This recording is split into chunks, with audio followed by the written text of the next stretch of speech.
Hello everyone. Welcome to Happiness Habits. This is happiness coach Cyril Joseph.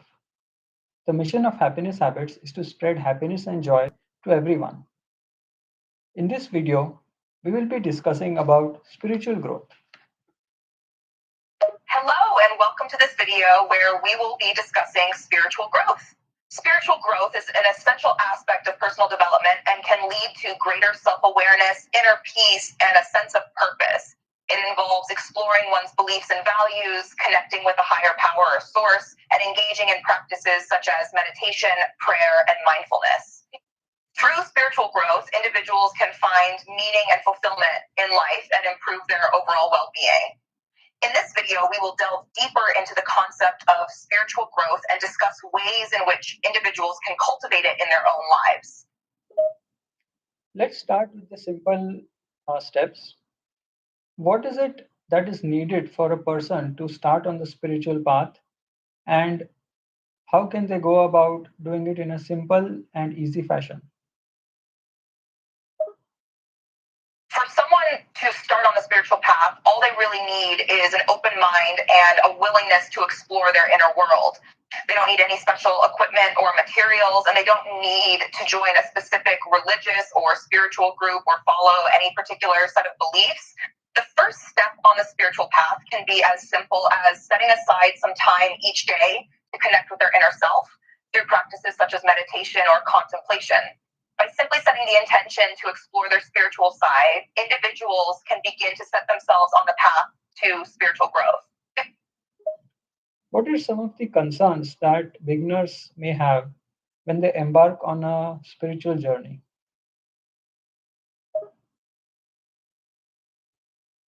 Some of the common concerns that beginners may have when embarking on a spiritual journey include: one, fear of the unknown. Some people may be scared of what they may discover about themselves or the world through their spiritual journey. Two, concern about judgment from others. People may be worried about being judged by friends or family for exploring their spiritual side or for having different beliefs. Three, worries about the time commitment. Some people may worry that embarking on a spiritual journey will require a lot of time and energy and may not be worth the effort. Many times, those who are following a religious path or they follow their religion, they may find it difficult to accept some of the fundamental spiritual concepts of inner happiness, inner peace that may conflict with some of their rituals. How they can overcome this hurdle? It can be challenging for those who follow a religious path to accept spiritual concepts that may conflict with their rituals. However, it's important to remember that spirituality and religion are not mutually exclusive, and it's possible for individuals to find a balance between the two. One way to overcome this hurdle is to approach spiritual concepts with an open mind and realize that they don't necessarily negate one's religious beliefs. Individuals can focus on the core principles of their religion, such as love, compassion, and respect, and see how these principles can complement and enhance their spiritual practices.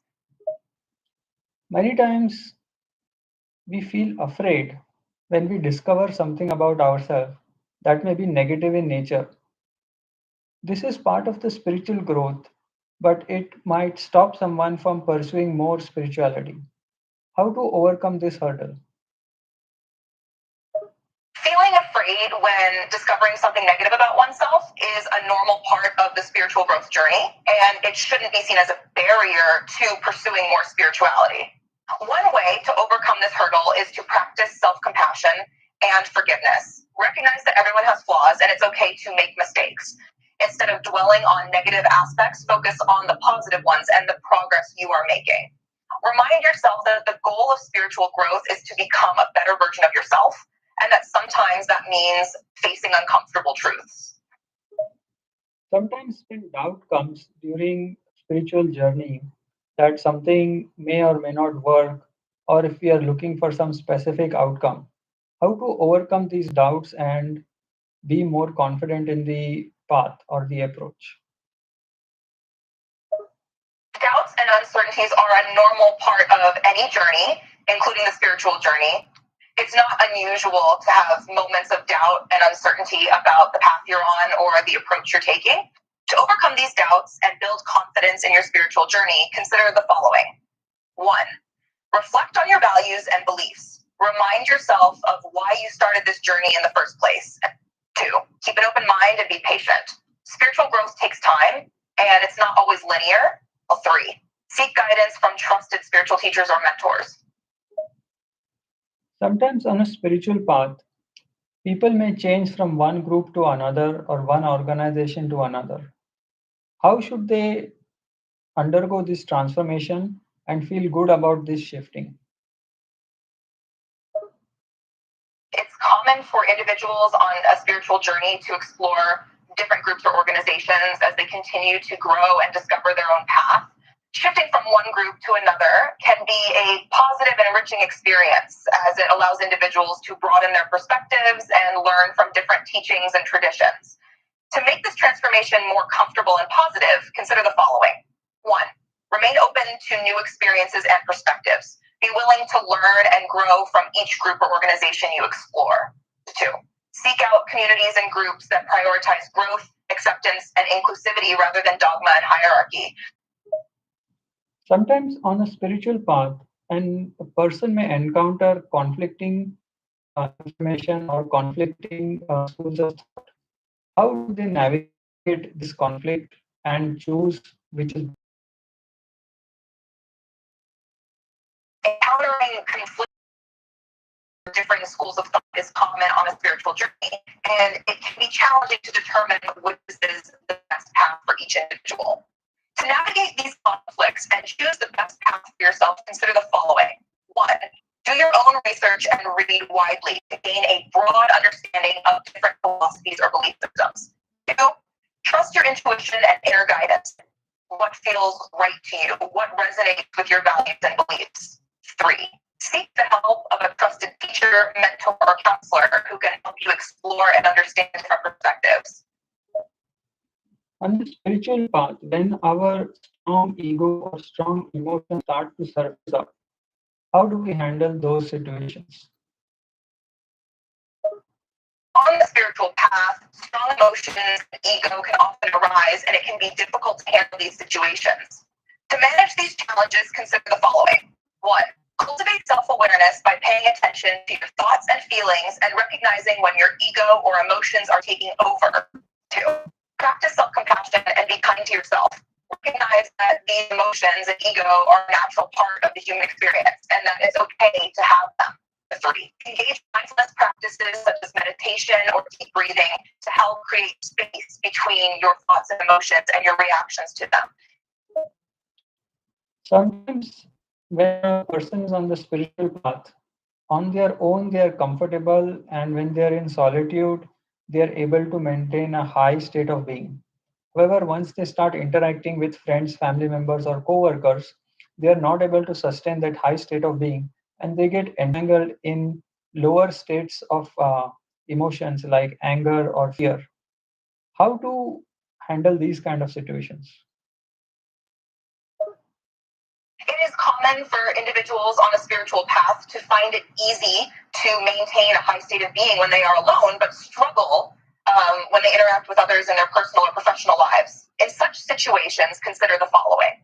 1. Develop self-awareness and recognize the triggers for lower emotions in social situations. 2. Practice mindfulness and grounding techniques before and during social interactions to stay centered and grounded. 3. Develop healthy communication skills and learn to express your needs and boundaries in a clear and respectful manner. Sometimes on the spiritual path, somebody may take the wrong information and misinterpret it and make some changes in their life, and later on, after a few years, realize that either they were betrayed, duped, or cheated. How do they overcome such situations and not blame their spiritual path?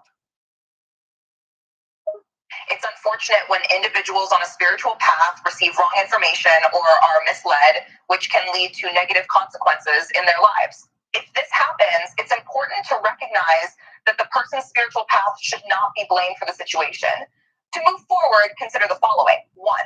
Take time to grieve and process the experience of being betrayed or cheated. 2. Seek support from trusted friends or a therapist to help you work through your emotions and feelings. 3. Remind yourself that a mistake or negative experience does not define your spiritual path, and that it's possible to learn and grow from these experiences. Sometimes people mistakenly entangle their health or wealth into spiritual path. How can they separate out their health, their family, their wealth from their spiritual path and understand that spirituality is first and foremost only related to them and their inner beliefs? It's common for people to sometimes confuse health, wealth, and other aspects of their life with their spiritual path. However, it's important to separate these aspects and recognize that spirituality is ultimately a personal and internal journey. Here are some ways to separate your health, wealth, and family from your spiritual path. 1. Set clear boundaries between your spiritual practice and other aspects of your life. Dedicate specific time and space for spiritual practices and avoid mixing spiritual beliefs with practical concerns. 2. Understand that health, wealth, and family matters are separate from your spiritual path and focus on them separately. Sometimes, when we are on a spiritual path, we may discover something extraordinary and we may want to share it with our friends and family. But our friends and family may not be ready for this information or they will not be receptive to it and reject our approaches. In such a situation, should we share, continue sharing, or should we pull back? Sharing spiritual insights and views with friends and family can be an enriching experience, but it's important to recognize that not everyone may be open to these ideas. In such situations, consider the following. 1. Evaluate your relationship with the person and consider whether they are likely to be receptive to what you have to share. 2. Be respectful of their beliefs and boundaries. If they express resistance or discomfort, it may be best to respect their wishes and hold off on sharing further information. 3. Focus on modeling your spiritual practice by living your values and setting a positive example. Sometimes actions speak louder than words. That is so amazing that we have so much information on spirituality, yet people are entangled in a different kind of rituals that are harming them or hindering their progress. How can we be more effective in bringing spiritual knowledge to the masses? You're right. There is a lot of valuable information about spirituality out there, but many people are still stuck in rituals and practices that are not beneficial for them. One way to be more effective in bringing spiritual knowledge to the masses is to focus on spreading awareness about the positive aspects of spirituality rather than attacking or criticizing certain rituals or practices that people may be following. And by creating educational content and having open dialogues about spirituality, people can be introduced to new ideas and perspectives and become more open to exploring spirituality in a more meaningful and fulfilling way. Additionally, setting a positive and compassionate example of how spirituality can positively impact one's life. When someone is on the spiritual path, how should they measure their progress and how should they ensure that they are continuously doing the right things? Measuring progress on the spiritual path can be a difficult and subjective task, as progress can take many different forms and look different for each individual. However, here are some ways to measure progress and ensure that you are continuously doing the right things on your spiritual path. 1. Pay attention to changes in your mindset and outlook on life. 2. Notice changes in your behaviors and actions. 3. Reflect on your emotional state and how you're handling difficult situations. 4. Seek feedback from trusted spiritual teachers or mentors. 5. Track your spiritual practices and experiences, such as meditation, prayer, or study. This was such an amazing conversation on spiritual growth and spirituality. I really had an amazing time with you, and thank you so much for all your valuable insights.